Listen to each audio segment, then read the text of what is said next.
Hi guys, welcome to 10 Minute Teaching. I'm Ben Campbell. Today we're going to be taking a look at the poem Remains by Simon Armitage. We'll start off with some background information about the poem, then we'll read the poem, and finally we'll do some close analysis.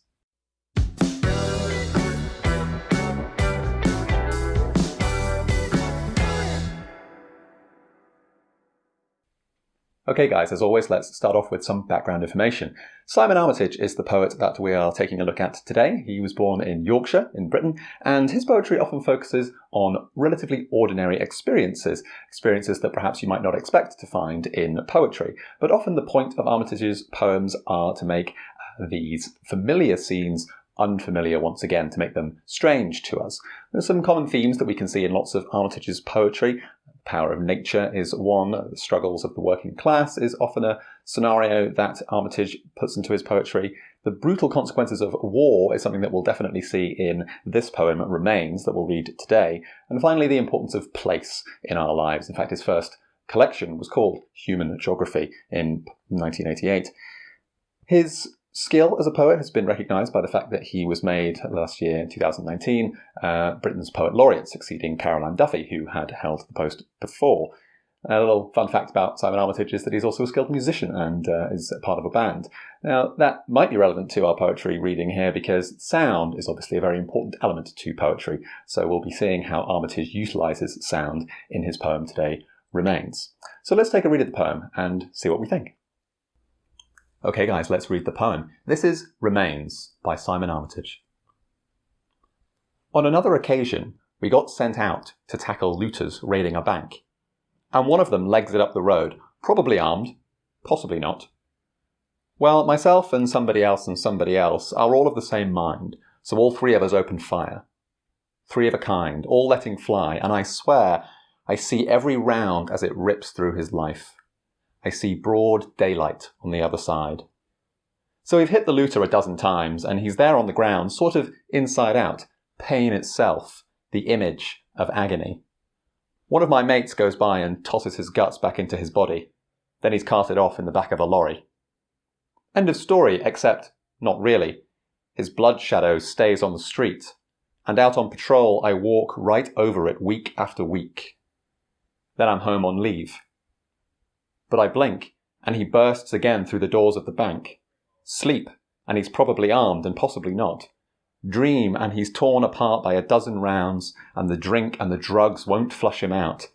He's here in my head when I close my eyes, dug in behind enemy lines, not left for dead in some distant, sun-stunned, sand-smothered land, or 6 feet under in desert sand, but near to the knuckle, here and now. His bloody life in my bloody hands.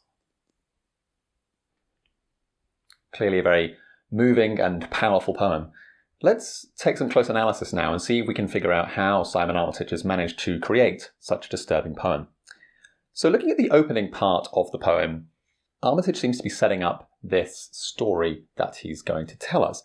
And the phrase that opens the poem, on another occasion, seems to imply that this is just one of many stories that the narrator is telling us as the implied reader.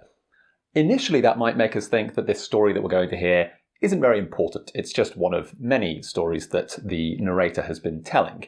And this is contributed to by the use of what we would call colloquial language, or sort of more ordinary language or dialectal language, like in the third line, legs it up the road. So we're getting a whole sense at the beginning of the poem that this is just some ordinary story, that it's not really going to be that important. However, very quickly we realise that the subject of this story is very serious. The narrator speaks about a looter that he is watching raiding a bank. But there's a bit of uncertainty about the threat that this looter poses, probably armed, possibly not. And then in the following line, line 5, there's more uncertainty about who the narrator is with. Myself, but then somebody else and somebody else. The repetition really emphasizing the uncertainty that the narrator has about who it was that was with them. Is this because the memory is too painful for him to memorize in detail? Is it because he's trying to mask or disguise the other people that were there? Perhaps it's too early to tell in the poem, but certainly it's something that should grab our interest. Finally, in this opening part of the poem, we see that the narrator and the other two people who he is with seems that they are policemen or soldiers of some kind, are all of the same mind. And there's a little bit of repetition in this conception here. All of the same mind, all three of us, three of a kind. So all of these lines seem to give us the impression that the narrator feels that he is not making this decision by himself to shoot this looter that is running away, but this is kind of a group decision. Again, we might wonder about the psychology of this language. Is the narrator trying to displace blame onto this group scenario so that he doesn't have to take the blame himself? Perhaps. Indeed, as we see the poem progress, we might see the effects of this psychological mentality.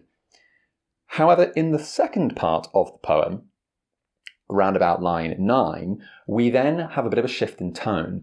There's still some of the colloquial language that we saw in the opening part of the poem, but as the narrator describes the murder of this looter, the language becomes much more dark and horrifying in its description.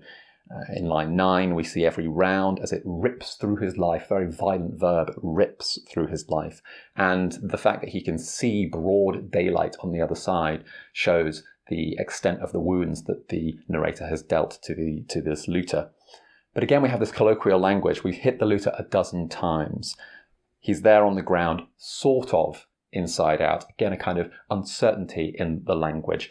Might be that the narrator feels that he can't specifically, accurately describe what it is that he's seeing. It would surely be too horrifying to do so. But then in that next stanza, we have some of this horrible language, that pain itself, the image of agony. And again, that's contrasted with the colloquial language. One of my mates goes by, tosses his guts back into his body. And it's a very short line. Then he's carted off in the back of a lorry. So, as well as there being all of these quite horrible, terrible word choices, pain itself, the image of agony, that's contrasted with the colloquial language that Armitage is using. And there seems to be this sense that the narrator is trying to remain aloof to the event that has happened, but he can't. He still has to use some of this horrifying language about the event that he has taken part in, the killing of this looter. Then there's another shift in the poem after line 16. End of story, except not really. So the story of the looter and the murder is over, but as we're about to see, the after effects of that are very much not over for the narrator. We hear about a blood shadow that stays on the street, very haunting image, the blood stain of this body. And the narrator explains that he has to walk over that blood shadow every single week. Then he goes home, but at home, even there, the haunting image of this dead looter does not leave the narrator's mind. Every time he blinks, he sees again the events playing through in his mind. He sees the looter bursting through the doors of the bank. And again, we have the repetition of that phrase, probably armed, possibly not. We can now start to see that the uncertainty about whether this looter actually posed a threat is one of the things which is triggering this narrator's guilt. He isn't even sure if he was justified in shooting the looter. And again, we're seeing the horrifying image of this looter's death as he's torn apart by a dozen rounds. We start to see that the after effects of this constant haunting that the narrator is experiencing is driving him to drink and drugs in an attempt to flush out the memory of what it is that he's done. Then we have some more military language in the penultimate stanza, in the sense that the looter is dug in behind enemy lines. Now we start to see a few more bits of evidence that might suggest that the narrator is indeed a soldier, from the fact that he is describing the distant, sun-stunned, sand-smothered land, this foreign land where perhaps this narrator, a soldier, has gone and has shot this looter, but the guilt and the after effects of that event still haunt him even when he returns home. There's a contrast as well in the final few lines about the idea of distance. The narrator tells us that the dead looter is not left for dead in the foreign land in which he was killed. He's not buried away and forgotten about. In fact, he's extremely close to the narrator, so close that it's like being near to the knuckle. Very visceral kind of language that we're seeing at the end of the poem here, with the repetition of bloody, finally bringing together the contrast of colloquial language and then the more horrifying imagery that we saw at the beginning of the poem. Now we see this word bloody, which is both at the same time. It is both visceral and horrifying, his bloody life in the bloody hands, literally hands covered in blood, but it's also a colloquial word, bloody. So we're seeing those two elements come together in the final line of the poem in this really powerful final image.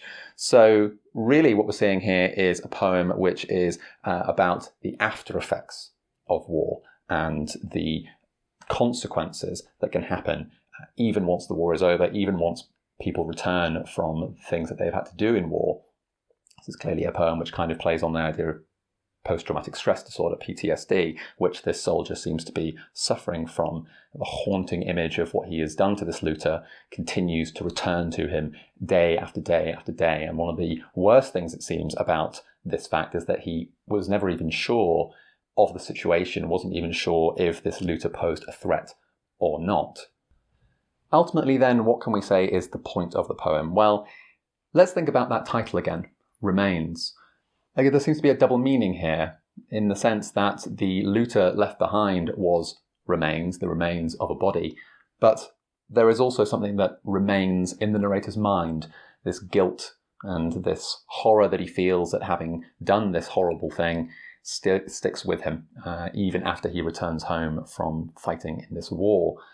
And the way that this soldier tries to explain this story and tell this story is full of these little colloquialisms. But really that seems to be a kind of mask, that he's using that language to try and distance himself from the real feelings that this narrator has about this event that he was part of. So it's a very powerful and moving poem which really gets to the heart of some of the more personal and psychological consequences of warfare. Okay guys, that was Remains by Simon Armitage. A very moving poem, and I hope that you learned something about it from this video. If you did enjoy this video and you thought that it was useful, please don't forget to like and subscribe. Check out some of the other videos on the channel. And if you have more things that you'd like me to teach you in 10 minutes, then please don't forget to leave them in the comments section below. Thanks guys, and I'll see you next time.